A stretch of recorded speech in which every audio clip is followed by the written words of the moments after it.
to the Tough Fish Show. I am so excited to bring to you and welcome Parchelle Tashi. Parchelle, thank you so much for being on the show. Glad to be here, Jen, representing Virginia in the Chesapeake area for sure. Love it.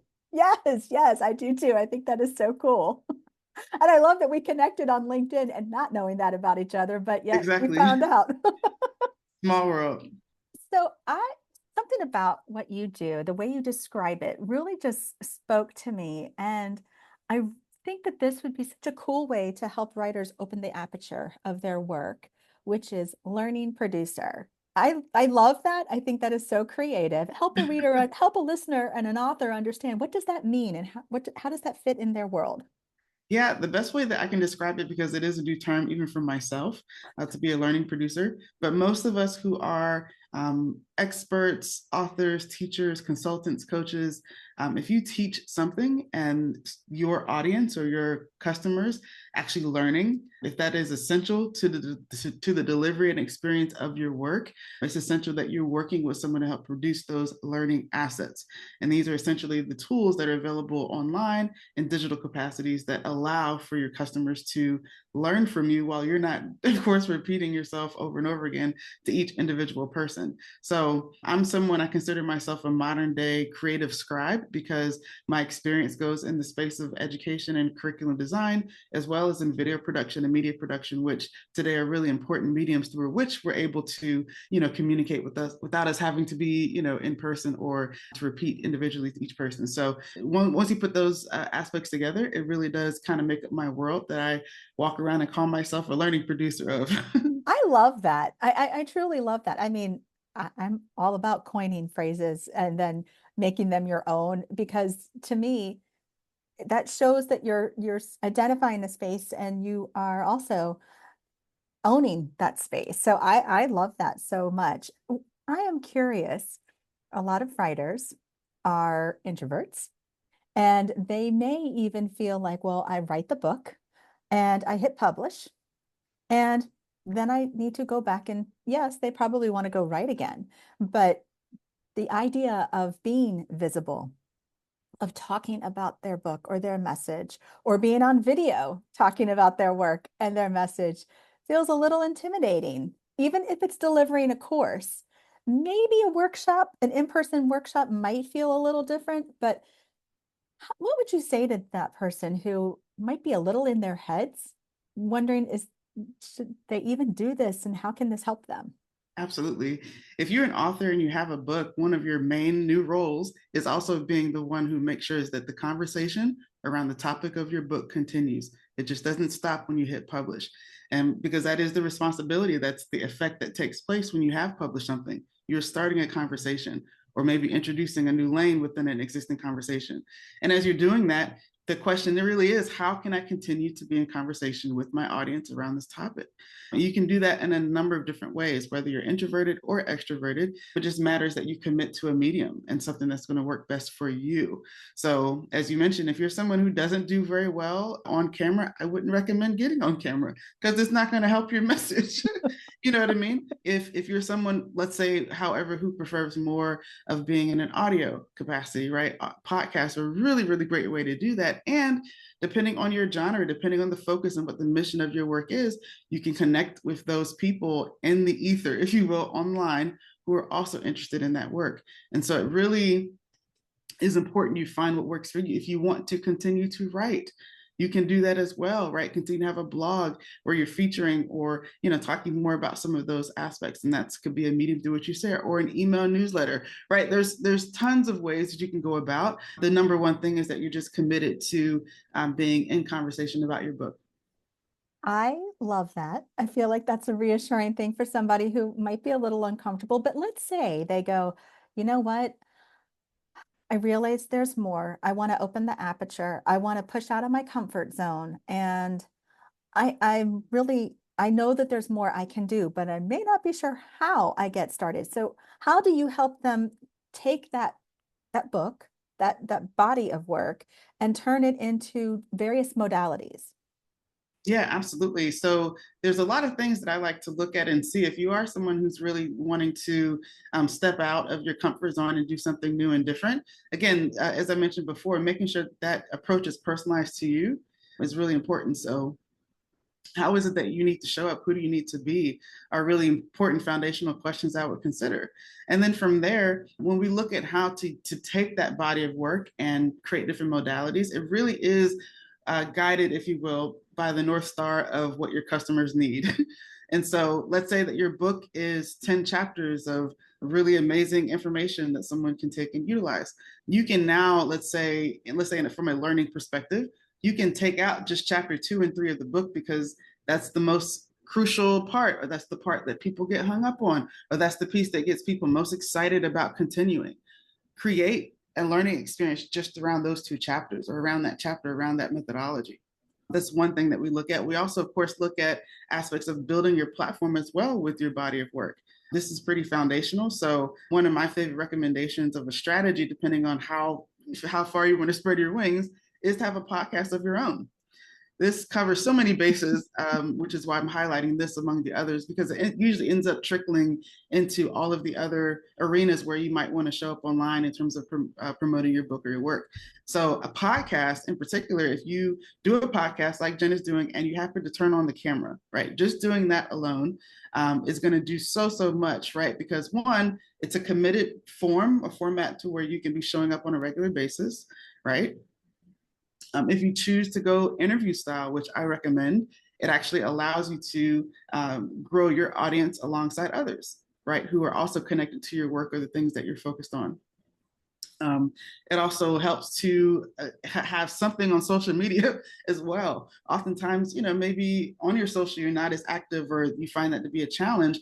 Well, just by having a podcast and a good management around that, you can essentially repurpose those conversations over and over in different, of course, with different interviews or different topics, and really have something consistent happening on your social media at all times. You're still connecting with key network partners, or even decision makers around your work through your podcast is a great medium as well. So those are some of the things that I think really matter. And again, if you're looking to spread your wings, I would definitely say consider a learning product or a companion learning experience that you can have with your book. And secondly, start a video podcast or do something that you're going to be able to commit to in terms of an action to keep the conversation going. Okay, I love that so much. And to your point about interviewing, it might feel a little daunting to start out and just be you teaching that material by yourself. And perhaps that might feel a little scary. Mhm. But a conversation with somebody else about something you truly enjoy, they really enjoy, your joy will come through, as will theirs. And then that is also something that really brings people in because they want to be a part of that joy and they're learning something too. So it is a way to just build your confidence and from that standpoint. But I would love for you to share, how did you get into the idea of helping people teach their material, to create these learning assets in whatever manner? But how did you get into it? Because I feel like your background would really have helped that out. Well, I'm a former school teacher in Chesapeake. I taught high school math there, and of all subjects to teach, that is usually the most difficult, especially for teenagers, if you will. So my background goes back to that experience where rapport and really making things easy to understand is just crucial. And so I developed those skills early on as a school teacher. I did have, and I do have, a master's in curriculum and instruction that I got at Virginia Tech. And so those things, I guess, sort of make up, foundationally that experience. I'm also the product of a teacher. So my mom is a retired school teacher as well. Oh, So we were immersed in learning in a lot of different ways. And so I've pretty much just been immersed in that world and just really driven by curiosity around just different topics, whatever I was interested in. Long story short, I ended up transitioning in my career to become a videographer. And so, about 8 years into my teaching career, I switched gears and started to learn how to produce video, and it became my full-time gig. And that's how I got into entrepreneurship. And so, in that seat, I was, started out for doing videos for businesses, for events, pretty much everything. And then started to actually learn more about how to produce in bigger shoots and capacity. So I started producing for corporate, a lot of different experts and training I was usually involved in as well, conferences where people were going to be teaching. So I found myself very often just always learning and always in front of different experts, if you will. And then during the pandemic, however, in that time period, I really had a lot of time with myself, of course, as many of us did, just in really deep reflection and answering or asking the question, what is my highest contribution, right? And just really being curious about that, and decided to pick up the camera again, because at that point I was actually producing. I wasn't necessarily doing any filming, so I hadn't touched the camera at all. And so during the pandemic, around that time, I picked up the camera again, really to find and just be open to what that new experience would be, or niche or focus, if you will, to answer that question. And someone was creating an online course that was going with their book and asked me to come and produce it. And I did. And all the all the bells went off. And I was like, yes, this is it. I felt so aligned with the fact that what I could produce could help people learn something and it actually be effective in the learning, not just giving information, but something that was really going to be impactful. And so that just, set me on this path of really being interested in making learning fun again. Interested in making sure that as a coach, consultant, teacher, author, anything that you teach, right? People pay for your insights. And now more than ever, it's important that you deliver on those promises and that you give them what they paid for. If they follow your method and they should get X result, how can we make sure that not only we sold them on the promise, but we're actually selling them on the doing and making sure that that's effective. So that way there's, we're bridging that gap. We're not just getting more information, but we're giving a space and, the opportunity to really be in a fun learning experience.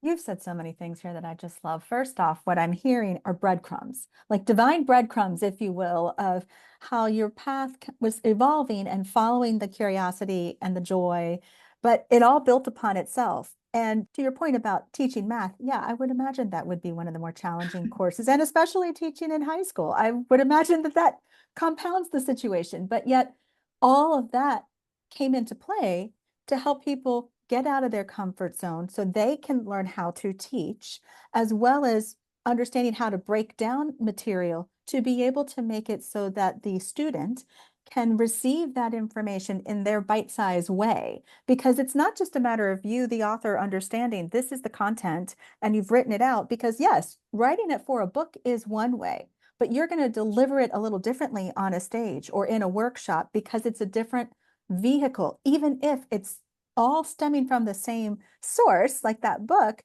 it's still coming at it just a little bit differently. And I love what you said about what is my highest contribution.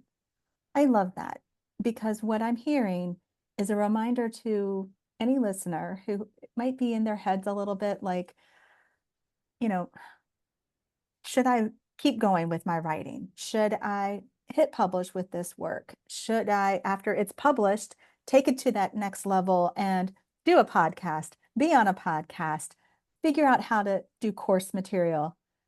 Yes, because you weren't given that idea and that message to let it stay there. And that's what I hear you doing is resonating with the how do I get that out? I love that. How would you encourage perhaps an author who is sitting there going, okay, I can do this, but I am a little unsure how I would take, like you said earlier, the example, chapter 2. I thought I taught everything I needed to know in chapter 2. How would they go about recognizing for themselves, oh, there's more I can do here. I can do a companion course. And they just needed a little bit more of a link to help them see it and then say, now I need help to do this. How would you help them with that leap? To me, this is a really big indicator, which is, I say indicator, but it's honestly something that's just across the board with learning, is the missing element that I'm hearing there is community. If you just put out a book and you just hit publish and you have no phone back to you or line back to you from your audience of what is resonating, what is actually helping, is it actually, is it something that you have receipts for in terms of the effectiveness of your work? That is where it's really important to start and to take a really, really good look at that. Because at the end of the day, you've created this information for the intention that people will learn from it. So how do we know that they've learned it? Is that something you've identified? Is that something that you know for sure you can say, yep, they learned it because I saw them walk in front of me, and they walked the way that I mentioned walking or whatever. You have a feedback mechanism in place. And so community oftentimes allows you to have that very easily because you're always in connection with your readers, whether it's in a Facebook group or whether it's in some other format or even through just your social media platform altogether. What is the feedback mechanism that is reporting back to you? What came back, right? Communication is two-way. Yeah. And so what I'm hearing is potentially, if you consider looking at your book reviews, not judging what's there. It's not a matter of, hey, these were good or hey, these were awful. Not looking at it from that standpoint, because if that's the vantage point, I would recommend not looking. But if you're going in to look to say, do I see an overarching theme that keeps coming up that gives me either book two, it gives me a companion piece, it gives me, oh, I could really talk about this a little differently as a course or what have you. Or to your point, somebody might write you or tell you, when I did X and Mm-hmm. this happened, it really helped. Or I did Y and I got hung up and I wasn't sure how to get to Z, or this is what I did to get to Z. They want a conversation with you. They're sharing with you, not necessarily as a criticism, but as a, hey, how did I do in some cases? And you can take that position of saying, I'm your guide. So thanks for telling me.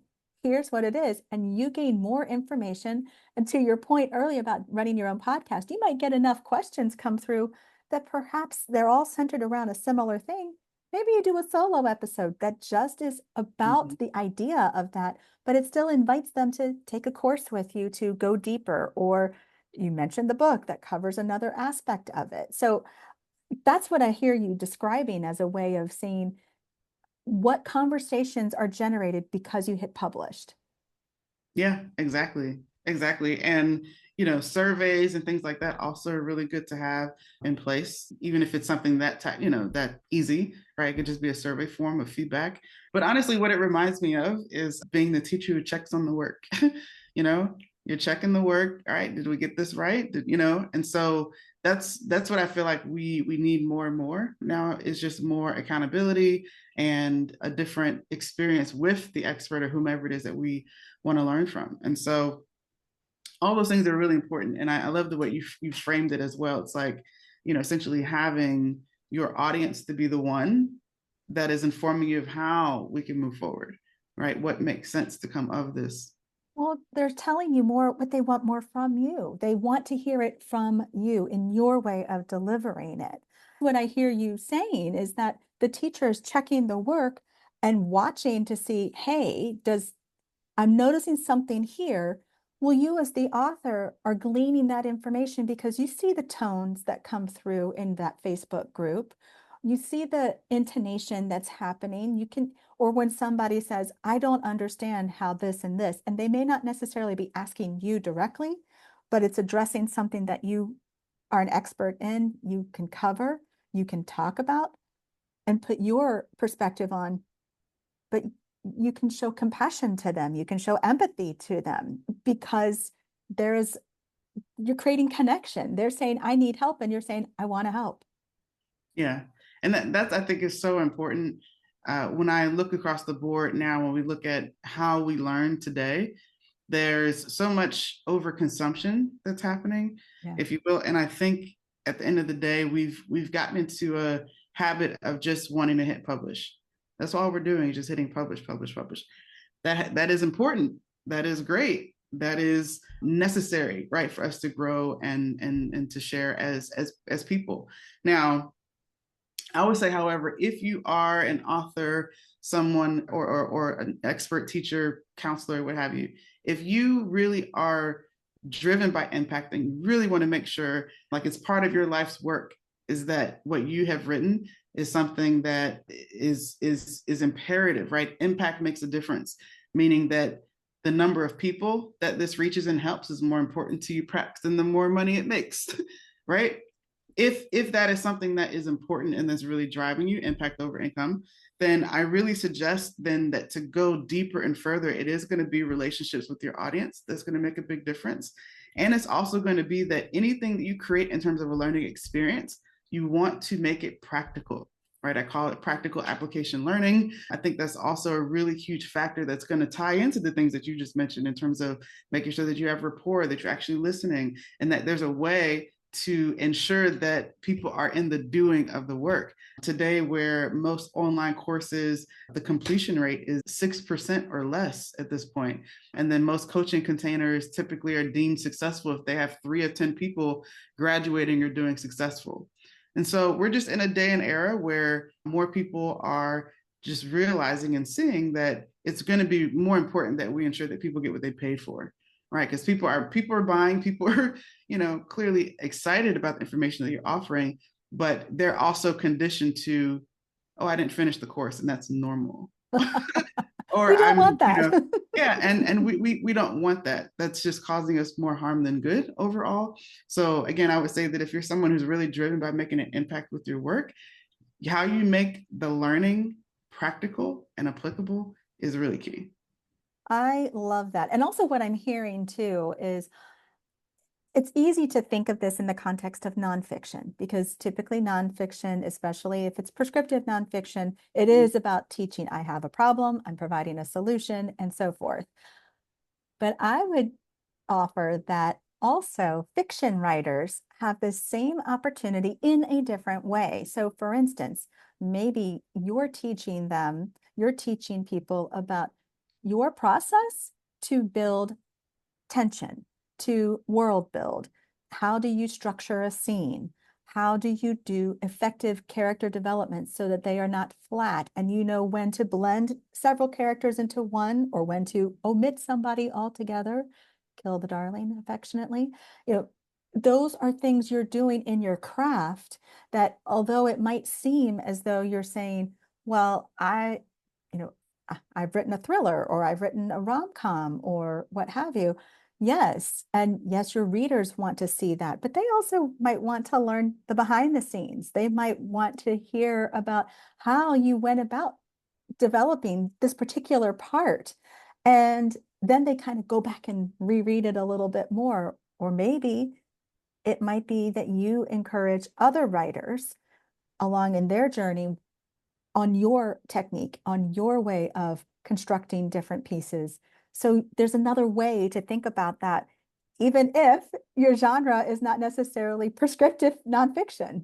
Exactly. I would say that for fiction writers, there's a whole other world that awaits when we talk about practical application learning, really so much so. For sure, community is a big part of the effectiveness of your work as a fiction writer and so many other things. But I just have to also emphasize, of course, as a learning producer, that fiction writing contains stories. And the reasons that, as you mentioned, as you go through the process of really unpacking your process and your perspective of it, really can illuminate themes for discussion. It illuminates stories and lessons that we can take from. And so if you've written a whole, let's say it is a rom-com or something like that, uh, what if the story of chapters 2 or the sections of chapter 2 and chapter 8, let's say, really laid out really good frame for how to be in good communication with a partner or something like that. Right now we can kind of see that a story illuminates maybe the before and the after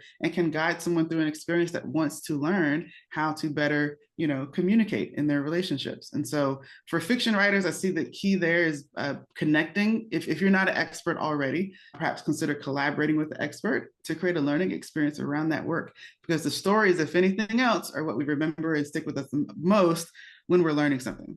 Yes, I love that so, so much. And usually when a reader is picking up fiction, they're looking for an escape, but they also can develop stronger empathy with characters because I do feel for that character. I mean, you might cry because a particular character ended up having something devastating happen to them.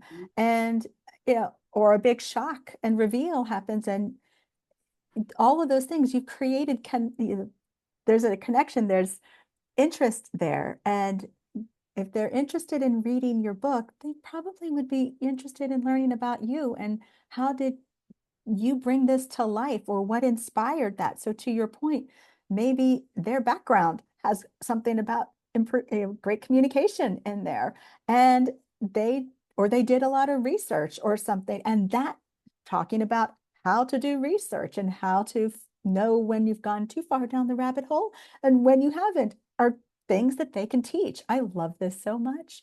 Parchelle, that is so awesome. Where can people connect with you? Because this conversation is so amazing, and I want people to reach out to you so that they can think about how might they grow their business, share their knowledge, have a greater and higher contribution like you were talking about. I love that. Where can people connect with you and how can they get to be part of your world?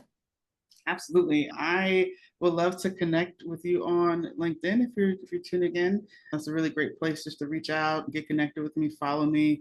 And then also on our website, theauthorsleverage.com is also a great place just to come and check out some of the work that we're doing. We offer scribe sessions, which help you to really get the things maybe that are in your head out on paper and in a framework and a methodology that's easy for people to learn.